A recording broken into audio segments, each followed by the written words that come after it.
In front of me is Motorola Moto S50 and today I would like to show you how you can select and delete multiple photos at once.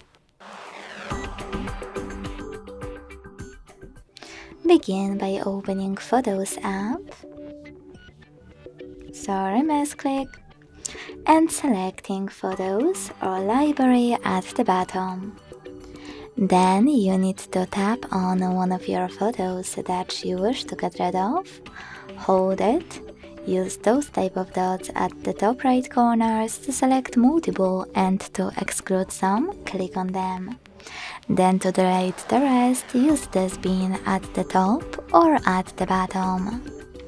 Then hit move to trash and wait. Thanks so much for watching. If you enjoyed this video, leave a like, comment and subscribe. Bye!